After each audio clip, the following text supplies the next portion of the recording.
dependent upon something which is dependent, then we're going to have a regressive chain of dependent entities. So if I say the universe is dependent upon something which is dependent upon something which is dependent, and I keep going back dependently, regressively backwards, then it will be a regress of dependent entities. Right. Shall I give an example? Which means there has to be one independent to allow all of the dependents to exist. Three gods. You made the point that Jesus had a god. Isn't that right? You made the point of all. You get it? All right. Now, so do you accept the idea that there could be an independent entity which allows dependent entities to exist? Yeah, I'm open to it. Excellent. Does that make the most sense to you right now of all the explanations that could be there? Okay, so tell me something which makes more sense to what I'm saying. More sense? Yeah. It has to make more sense. The way I look at the universe is very mysterious, but the way I look at it is the universe had a beginning, the Big Bang. Fine. You believe the universe had a beginning?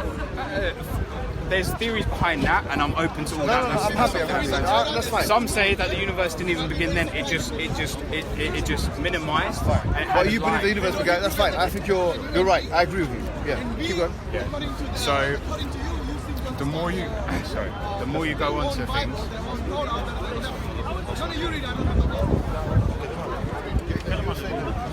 You're done with this, you don't need this, do you? Yes, that's what happened then? So at the end, there must be some sort of end where it comes all together. So that's right. So the universe is expanding and it's going to come back down. It's almost like a spark and a flash of a light. Keep on recording until I say. Like this. That's the way I look at the universe. No, but do you say that the universe had starts off and then it gets bigger. You say that the universe had a beginning. Yeah? Had a beginning. You just said that.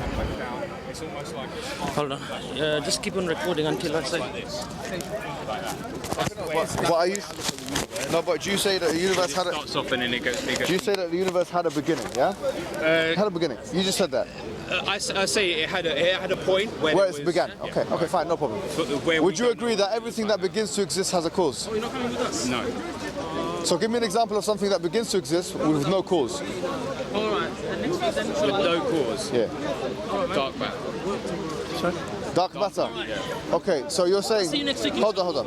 Dark matter is a direct consequence of the Big Bang. So the cause of dark matter is the Big Bang.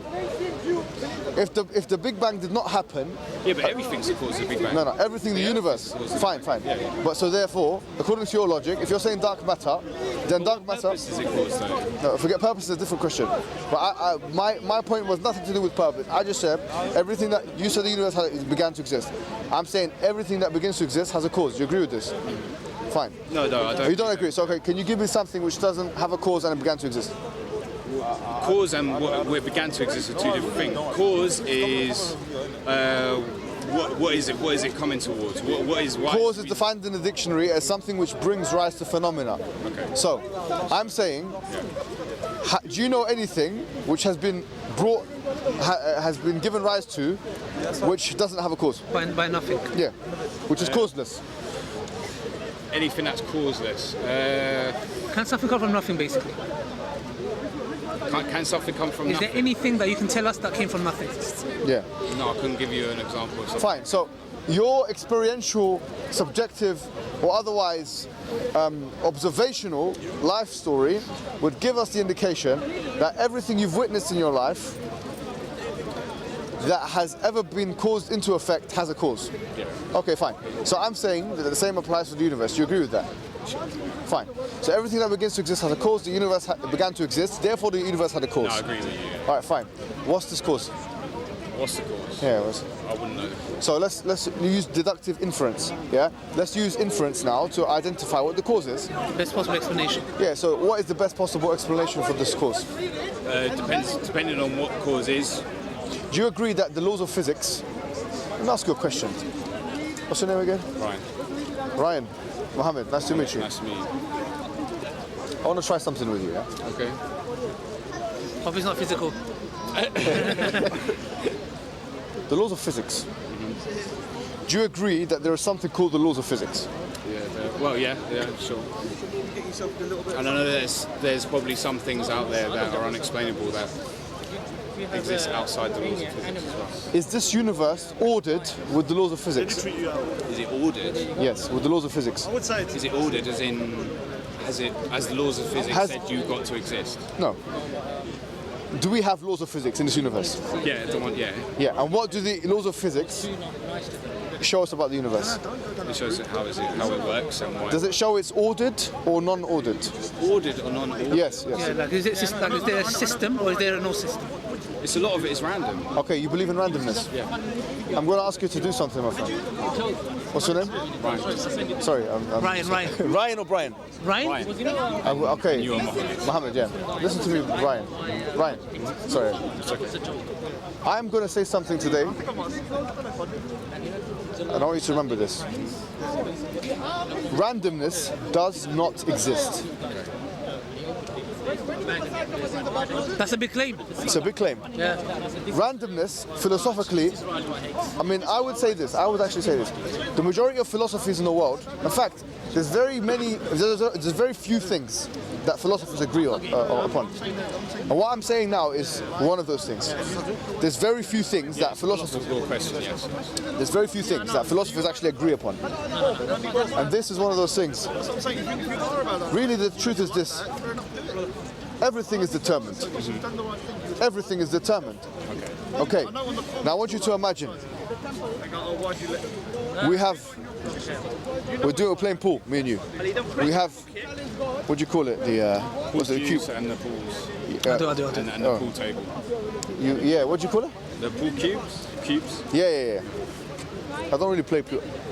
Okay. You got my number? He'll come. Call me, say, 15 minutes probably. Yeah, you'll be there 10. Yeah, 10. probably. He'll be back. Alright, cool. In a bit. Thank you. You know that if you want to marry a Muslim woman, you have to be Muslim. I don't want to say that in front of anyone, but you know what I'm talking about, bro. Yeah, of course I know what I'm talking about. So, anyways, We can do the nikah. Like we nikah can means do the marriage nikah. contract. We can do it. We can. Maybe not. No, I'm not saying anyone particular. I'm just saying that generally, we can help you with that. If you can, I mean, that's not for the rest of the people. I'm not going to do Mohammed Hijab nikah services. the gas services. It just takes minutes, you know. Just get two. We'll get two witnesses. We'll get two witnesses. Let's find Allah first, yeah, inshallah. No, we'll get two witnesses and we'll For the get brother. everything and the mahar and no problem. And obviously the wali. Anyways, what I was going to say to you is this. What's that thing called? The queue. Is it queue. Yeah, all right. I don't play pool, man. I don't know.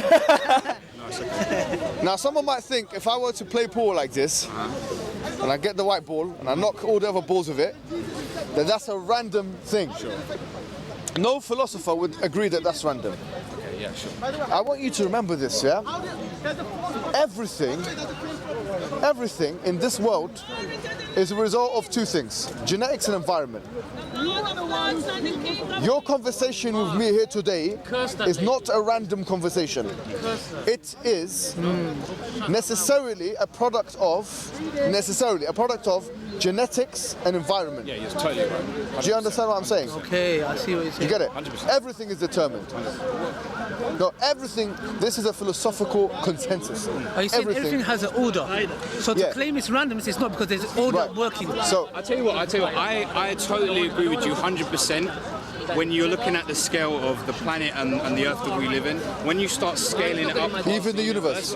that's for me where I start switching. No, that's fine. That's cool. But what I'm saying, the laws of physics, the fact that they're ordered in that that way, we have laws of physics. We say that is a non-random. It cannot be a random thing. I can't remember who said this, but science and physics, generally speaking, is just one thing, really. Yeah. They go hand in hand. It is physics is a part of science, right? So physics is the study of patterns and regularities in nature. I'm saying that would suggest that the universe here is regulated and has patterns. Question is, why do the laws of physics exist? Who put those laws into place? But why does somebody else to put What put those laws into place? I'm asking you. We've established that randomness does not exist. You've established that. Right, no, we know that. I mean, I don't know that because, like I said, there's a lot of stuff as you branch out into the universe. The further you go out, the more inexplainable it gets. When you're But down to the laws of physics, right? When you're down to the earth, totally 100%. That's the laws. That's the grounds that we live in, the reality we live in. Okay. But the more you branch out, the harder it is for you to say, that it doesn't. Because at the end of the day, in the universe, you've got hundreds, or probably thousands, millions of random events going on. Planets colliding into each other, just a bunch of stuff. Some of those will form into planets that will have life. Some of them won't. Okay, I'm not making an argument that says that planets have to have life or something in the universe. You could say like. I'm just saying that the laws of physics are. We can conceive them and understand them without venturing out to the universe, right? Yeah.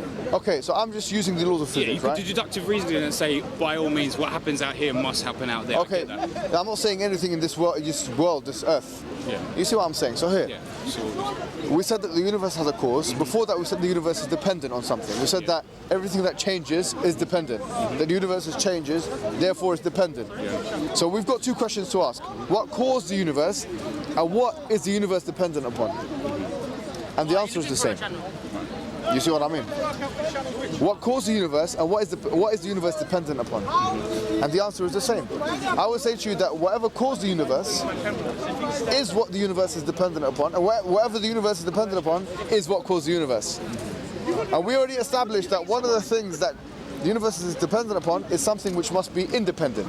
Because if we say it's dependent upon something which is dependent, there will be a regressive chain of dependent things, so you have to have one independent entity. The same thing applies with saying that the universe has a cause. If you say that the cause had a cause, you'd have a regressive chain called the infinite regression. Now that infinite regression has to have one start, right? Something which started everything up. Right. My question now is that what are the necessary characteristics of that entity that started everything up? I'm saying to you that when we look at the laws of physics, the fact that the universe is ordered, regulated, it has systems, right? That should indicate, and everything is determined. That should indicate to us that the independent entity that started the universe, or the ultimate cause of the universe, is in fact an intelligent cause. Would you agree with that? Does that make sense?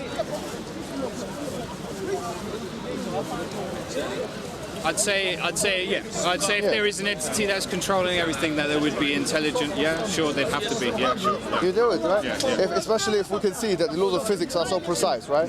So moving forward, I would say that if that's the case, it would also have to have power, because it would have to change the situation from non-being to being, right?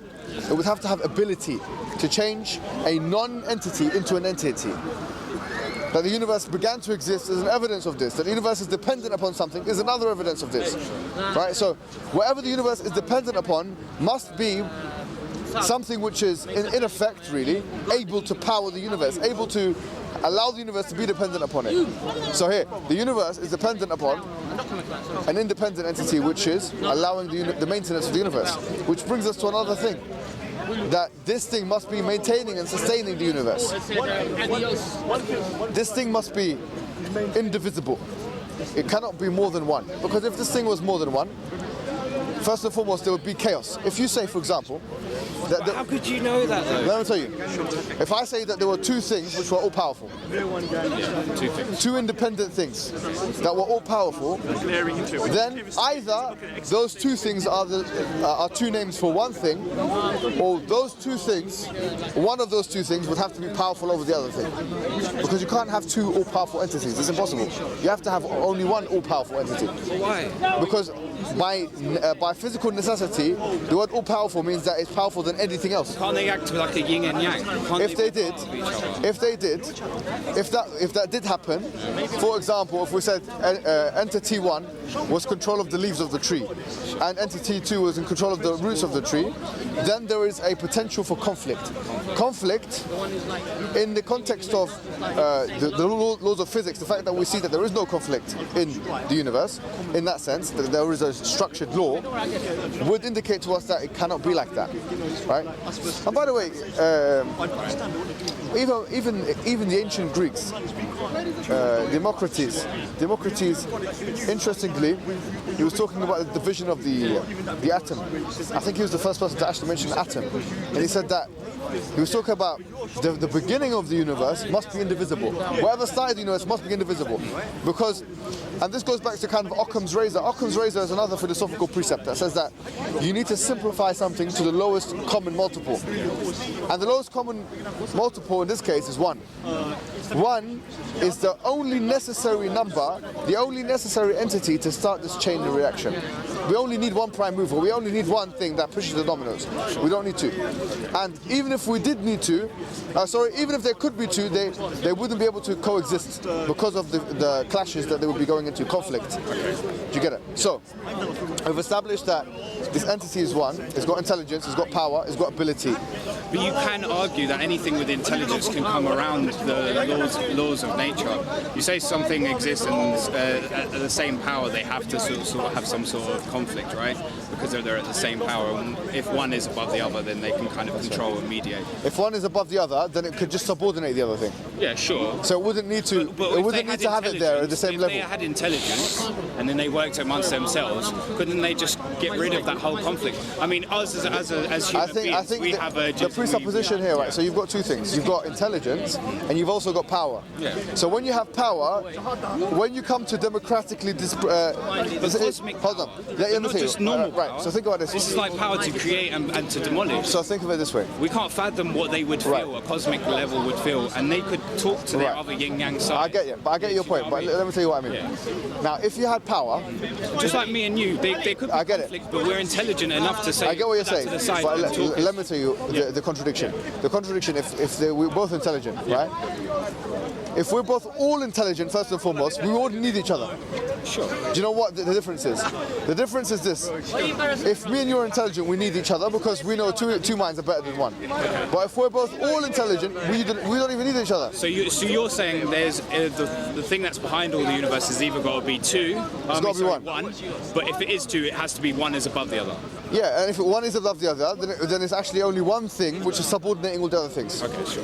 You get it? Yeah. So that exactly right. So I think you're right. So here, I would say to you this.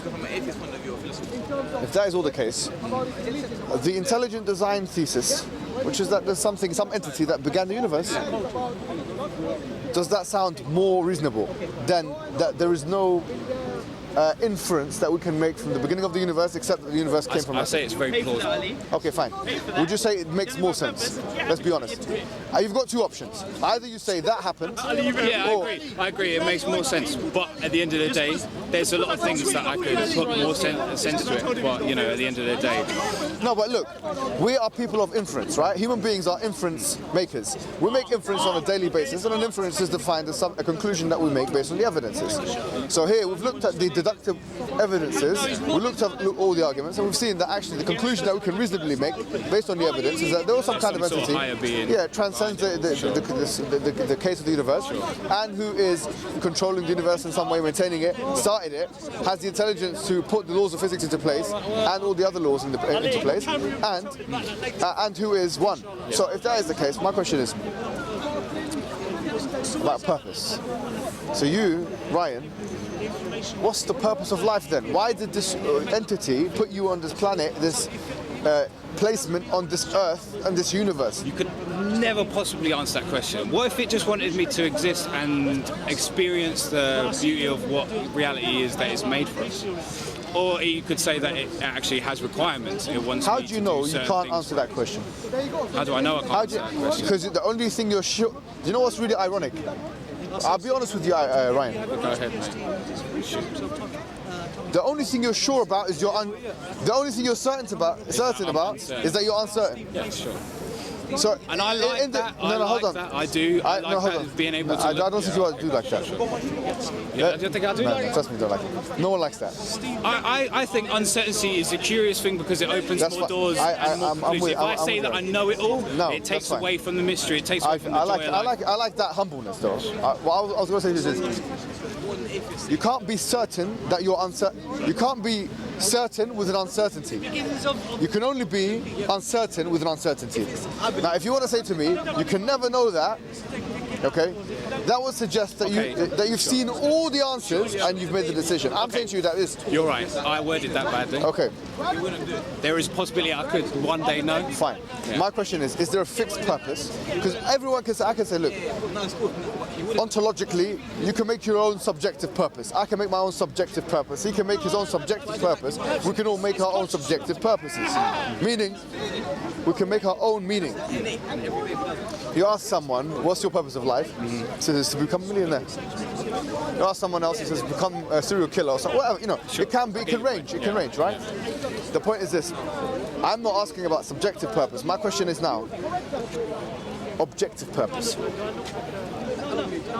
Do you feel that this entity that ordered the universe would, could, had, should, ought to have assigned an objective purpose for human beings?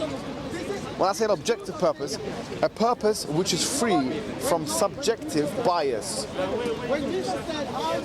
If you're talking about something as simply as living life to the fullest, then Well, that's a liberal idea, that's not a problem.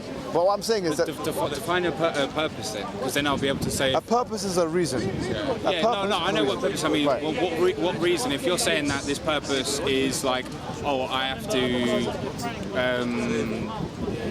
lead a good life, be a good person. I'm not saying this, I'm just saying, look, Just purpose in general. I'm saying from this teleological perspective, right?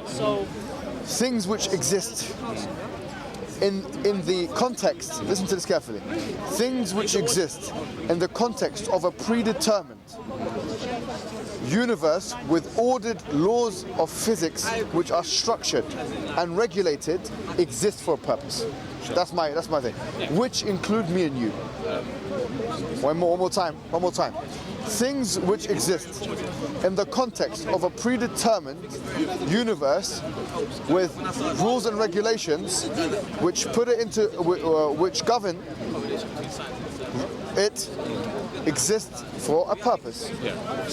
Therefore, since we are within that, the universe, the human, also has a purpose. What is the purpose? The purpose is to procreate, and I'd say that's it. That's it. Procreate and survive. Why? Because that's. I'm sorry, I'll see you later, yeah? Yeah, you too. We're going to eat afterwards as well. No, we're not going to eat that. We're going to go munch as well. Okay, ask them lot. Yeah. Because I can see that within the animal kingdom. I can see So why should we have continuation? continuation. Yeah. Why? Why should we have continuation of the human species if we're such a void species of any objective purpose? Why should there be continuation? There doesn't need to be. It doesn't. So you've made that. Well, exactly. Why can't we just be like the dinosaurs? Don't you think that we're different from dinosaurs? I think we're more intelligent. There's more to it than that. Do you know what the difference between us and the dinosaurs is? Okay, go on, round it off for me. The difference is we can ask why, and the dinosaur can't ask why. Yeah, for sure. Yeah? We can think about purpose, whereas the dinosaur, the T-Rex, Yeah. can't think about purpose. Yeah, you can't think why do I exist. Do you get me? Yeah. So what I'm saying to you is this. What I'm saying to you is simple, straightforward, easy, digestible, reasonable, concludable. The purpose of human being is to do what everything else in the universe is doing. Wait a minute, what did you say? Okay, no, I'll tell you again. Okay. Since everything in the universe is predetermined, there must be something which predetermined the universe. We would say that thing that predetermined the rules and regulations of the universe is the entity which created the universe, the creator. We have to also be in compliance with the rules and regulations of the creator. Do you see how that works? How will we know the rules and the regulations of the creator? We, epistemologically, in order for us to understand something, have to be taught it. So our worldview is that literally there was an intermediary, which we call angels, colloquially, and obviously this kind of thing is to secular ears. I understand when you hear angels, this stuff is all like, you know, fairy tale. Forget about this. I'm going to leave now. Go back to, you know, whatever. But no, don't think like that. Angels are intermediaries, or subordinates of God, right? So which God uses, which we believe, because this entity is God, right? That we've just described. He uses them to allow for communication between him and them. He uses them for other reasons as well. So we say that human beings came before time, like Abraham and Moses and Jesus, and all of these human beings came and they had that communication from that entity. Okay, so the entity came, told them to believe in one God and to worship one God. Worship is submission to the rules and regulations of God. They had been told the rules and regulations of God through this, what we call revelation, and then they would tell that to their people, and we say that that ended with Mohammed, who we believe is the final prophet. Each of the prophets came with two things. They came with those rules and regulations, and they also came with evidence to prove their prophethood. Some of the evidences that they've come with would range, so depending on the time and the place. We would say some of the evidences of the Quran is that the Quran is inimitable, it can't be replicated, is that it's preserved, it's the only preserved religious document, religious text is the only preserved one of all of the religious texts, is that it has no contradiction in it. And that's one of the challenges of the Quran. And also that no one is capable of producing, and we've said this before with inimitability challenge, anything like the Quran. In addition to that, there are other things like predictions it makes of the future. I mean, the Prophet practically predicted, I would say the majority of countries that are Muslim now, he predicted that they would be Muslim. Okay.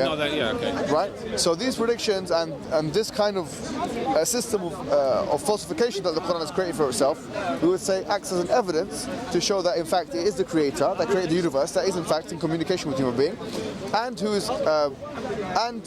who wants a human being to believe in him as a result of these evidences. So, does that make sense? Sure. Okay, so I can understand that. So, would you like to become Muslim? That's what it was leading up to. Yeah. Because that's what a Muslim is. A Muslim is someone who submits their will to God. Sure. But at the end of the day, I told you at the beginning of the argument, I liked the whole mysterious of not knowing. There's lots of things we don't know. Yeah. I would hate to bind myself to one, because at the end of the day, you've got a Christian over there, you've got other. I was just like through. I found my answers. I just had to look. And I looked. But there's also a lot of answers in other religious. It contradicts itself. There's no proof and there's no evidence. The Quran, Islam has proof. But wouldn't they argue that against the Quran as well? But trust me, I was the most. I wasn't even accept being called atheist. I didn't want a label. That's how extreme I was. You know what I mean? Yeah. But when I allowed myself to look into a religion, when I saw that it's answering my when I saw that it's answering my unanswered questions, I was like, wow. I was like, it's been here. I'm 21 years old. I was like, it's been here my whole life. It's been in front of me my whole life. Why didn't I just look into it? You know why? I'd watch like things like the media. I've never been for the media anyway. I'm that guy that looked into conspiracy theories, the universe, this, that. And then you know what? When I saw that Islam has my answers, I was like, I never had a reason not to believe, and it made sense to me. And I appreciate it, but that I've actually looked into other religions as well. I haven't specifically gone to Islam in too deep. I have a lot of Muslim friends, and we talk about it. But I have gone to Christian church. I've gone to other places, and I do look. I see what the opinion is, because I am interested. What question do you have? What unanswered questions do you have? What's one of your unanswered questions? I have so many. Honestly, there is so many. You couldn't even. Not even 3 weeks ago. About 5 weeks ago, 6 weeks ago, I had tons. But I think if those questions were answered, my life would have to go into a specific direction. Let me tell you what. Because I would have the answer. It would go into let me tell you something now. You don't believe in nothing, right? Okay, basically. I like it open-pended. So it's not like I don't think nothing is out there. True, but I like to think that something could be out there. Yeah, that's. Right? I've Something seen that you also are could not open-minded, be. man. I've Yeah. seen that. I really That's like what I that. mean. Something Yeah, could also Believing in nothing means you don't believe in yourself. Hence why you have no reason to live. Yeah, Hence and that is why a lot of atheists and a lot of other people go into heavy depression, and that's also why a lot of people, when they're looking and they're almost, you know, they're near death, they're going through a near death experience, they also look to religion because it gives them the answers, to give them purpose and well-being. I really do appreciate it. I really do understand it. Like I said, I've been to other religions as well. I think we are all unique in the way that we think. I've bounced from. I looked into Buddhism. I've looked into Christianity. Sure. I looked into what the Hindus believe in. Do you know what I mean? Like Ganesh. I've gone even further back than that. You've got Greek mythology, you've got Roman mythology, and it's all fascinating to me. You know, and Islam is one of those things that I would look into even more. And I like the way. I'll give you my number, man. Sure, but I like the way that you've come about the way you're understanding. You haven't gone into it in a blind. And Aiden, and you know what, brother? Because I'm open-minded, and then I was like, I had this ideology that everyone who's Muslim, I was like, they're closed-minded. However, when I listened to brothers like Mohammed, and I saw how he talks about the universe, I was like, wow, that's my understanding. I was like, this guy thinks the same of me and the universe. Yeah, sure. And then when he started, when he combined religion with the ideologies of the universe, it started making sense to me, which gave me the motivation to look into Islam. And then when I looked into Islam, it made sense to me. And you know what made me, like Brother Mohammed was saying, what made me accept and believe it was the fact that you can't write a verse like it, and till to this day, it's impossible. For me, that is one thing. That's the only thing. That's enough, because they say nothing is impossible. That's impossible. Do you get what I'm coming from? Yeah, there's a lot of. So that was like one. And then like stuff like Christianity, like Prophet Muhammad, the chain of narration, from him it lead into, from there to there. You Google it, you see it. That was like two. Wow. I was living. I don't want to talk about it. I wasn't living a good life. Now when I looked into Islam, it teaches us how to. It goes in depth to how we wash our hands, how to. You know, after we do our number two, how to clean that. You know, it even goes into fine details, sorry for saying, but how to pleasure our women. Well, I was like, wow. I was like, this is a way of life.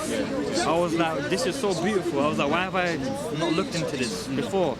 I was like, I wish I looked into it years ago. Yeah, sure.